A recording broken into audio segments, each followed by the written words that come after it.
الحمد لله رب العالمين والعاقبة للمتقين والصلاة والسلام على أشرف الأنبياء والمرسلين نبينا محمد وعلى آله وصحبه أجمعين وبعد. عرفہ کا روزہ کب رکھیں گے؟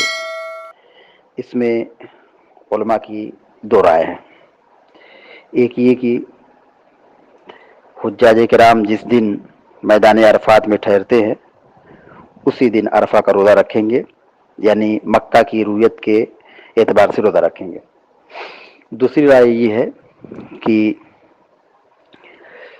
اپنی اپنی رویت کے اعتبار سے یعنی 9 ذی الحجہ کو عید الاضحیٰ سے ایک دن پہلے روزہ رکھیں گے.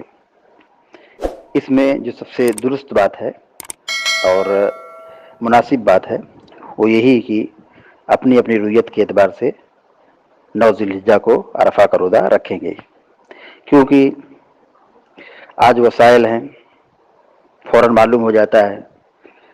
کل وسائل نہیں رہیں گے اور پچھلے زمانے میں بھی وسائل نہیں تھے تو لوگ کیسے روزہ رکھیں گے یا کیسے رکھتے تھے. تو ہماری شریعت ان ٹیکنالوجی اور جدید وسائل پر منحصر نہیں ہے.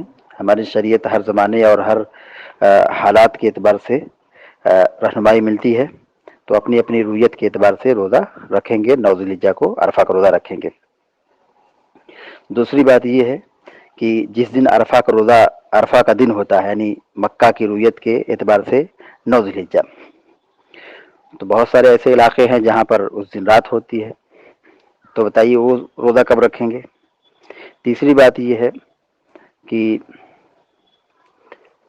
مکہ کی رویت کا اعتبار نہیں ہوگا کیونکہ بہت سارے ممالک ہیں جہاں پہ مکہ سے پہلے چاند نظر آ جاتا ہے، جیسے صومالیہ کا علاقہ ہے، شام کا علاقہ ہے، یمن کا علاقہ ہے، الجزائر کا علاقہ ہے. اور امسال 2020 کے اندر خود رمضان کا چاند سعودی کے چاند سے پہلے نظر آیا ہے، اور جزائر والے اور یمن والے اور کئی ممالک والے لوگوں نے سعودی کی عید سے ایک دن پہلے عید منائی ہے.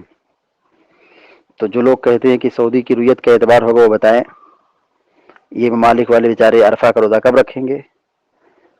کیا عید کے بعد رکھیں گے؟ تو اس مسئلے میں سب سے مناسب جو رائے ہے وہ یہی ہے کہ آدمی ان سب جھمیلوں سے بچ کر کے اپنی رویت کے اعتبار سے 9 ذی الحجہ کو روزہ رکھ لے. اس کو انشاءاللہ مکمل عرفہ کے روزے کا ثواب ملے گا، جس کے بارے میں اللہ کے نبی علیہ الصلوۃ والسلام نے فرمایا احتسب علی اللہ ان یکفر السنۃ التي قبلہ والتي بعدہ، کہ میں عرفہ کے روزے کے بارے میں اللہ رب العالمین سے گمان رکھتا ہوں کہ 1 سال پچھلے اور 1 سال اگلے گناہوں کو معاف کر دے گا. تو یہ فضیلت 9 تاریخ کو اپنی رویت کے اعتبار سے رکھ لیں، عرفہ کا ثواب اسے مل جائے گا، عرفہ کے روزے کا ثواب اسے حاصل ہو جائے گا. لیکن اگر کوئی شخص 8 تاریخ کو بھی روزہ رکھے، 9 تاریخ کو بھی روزہ رکھے، 2 روزہ رکھ لے تو یہ بھی بہتر بات ہے، چونکہ یہ نفلی روزہ ہے، اس میں وسعت ہے. تو وہ دونوں روزہ رکھ لے تاکہ ہر قسم کے اختلاف اور ہر قسم کے شکوک اور شبہات سے آدمی محفوظ ہو جائے. لیکن اگر کوئی 9 تاریخ کو اگر روزہ رکھ لیتا ہے تو اسے عرفہ کا روزہ کی جو فضیلت ہے اور ثواب ہے اسے انشاءاللہ حاصل ہو جائے گا.